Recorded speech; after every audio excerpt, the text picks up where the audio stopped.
Hi అండి అందరికీ. నాకు 3 డేస్ నుంచి అయితే ఒంట్లో బాగాలేదండి. చాలా నీరసంగా అంటే ఫీవరు కోల్డ్ బాగా. హాస్పిటల్కి అయితే వచ్చానండి. హాస్పిటల్కి వచ్చిన తర్వాత అయిన తర్వాతే నేను అది నెక్స్ట్ శాంపుల్ నేను ఇవ్వాలి. అయితే బ్లడ్ టెస్ట్ చేయించుకుందామని చేయించుకుంటున్నాను. ఆమె నీడిల్ లోడ్ చేస్తుంటే నాకు ముందే భయమేస్తుంది. నాకు ఫస్ట్ ఆఫ్ ఆల్ అంటే హాస్పిటల్లో ఇంజెక్షన్ అంటేనే భయపడతాను. ఇంజెక్షన్ భయానికి నేను హాస్పిటల్కి వెళ్ళాను.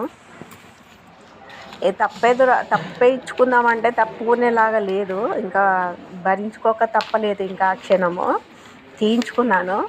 మా అమ్మని గుర్తు చేసుకుంటూ తీసుకున్నాను. తీసుకుందాము అనుకునే లోపు ఆవిడ 3 జాగల గుచ్చిందండి. 3 జాగలలా గుచ్చింది. ఒక్క జాగల శాంపుల్ అయితే వచ్చిందండి. ఆ శాంపుల్ ఎంత నిదానంగా తీసినా కానీ నొప్పి అయితే ఉంటుంది కదండి. 3 జాగలు అంటే ఎంత ఇబ్బంది ఉంటుంది కదా. సూది అంటేనే నాకు ఇంజెక్షన్ అంటేనే భయం ఫస్ట్ ఆఫ్ ఆల్. అయితే వెళ్ళాను. అయితే మొత్తానికి అయితే తీయించుకున్నాను. ఆ నీరసం కూడా ఎందుకు వచ్చిందంటే నేను నైట్ ఫుడ్ తినకపోవడం వల్ల గిడ్డినెస్ వచ్చి పడిపోయాను. అంతకు మించి ఏం లేదు. నా రిపోర్ట్స్ కూడా వచ్చాయండి. అంత నార్మలే. వైరల్ ఫీవర్, కోల్డ్ అంటే ఇంకా తెలుసు కదండి, వాతావరణం వల్ల కోల్డ్. మళ్ళీ మొత్తానికైతే రిపోర్ట్స్ అయితే నార్మల్. దేవుని దయ వల్ల అయితే ఎలాంటి ప్రాబ్లం అయితే లేదండి.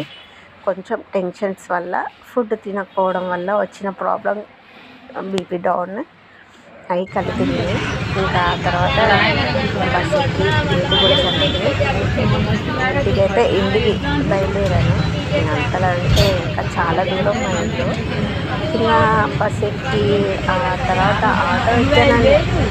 ఆటో ఎక్కినాక ఆటో వాడు 3-4 వెళ్ళినాక తీసుకెళ్ళని అంటాడు. ఆ ఆటో దగ్గర అయితేనా కూర్చోలేకపోయానండి ఆటోలోని.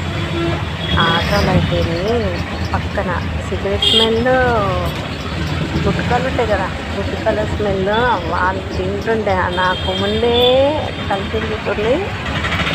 కూర్చున్న ఓపిక లేదు. వామిటింగ్ సెన్సేషన్ వస్తుంది ఆ స్మెల్కి. అసలు తట్టుకోలేకపోయానండి. ఇంకా ఆటలో కూర్చొనేదానికంటే రిస్క్ తీసుకోవడం ఎందుకని మళ్ళీ మాకు బస్సు వస్తే ఆ బస్సు ఎక్కేసి ఇంటికైతే వచ్చానండి. ఇంటికైతే వచ్చేసి పడుకున్నానండి. రెస్ట్ తీసుకున్నాను. దేవుని దయ వల్ల అయితే ఓకేనండి. ఈరోజైతే డ్యూటీకి అయితే వెళ్ళలేదండి, రెస్ట్ తీసుకుంటున్నానండి. ఓకేనండి, బాయ్.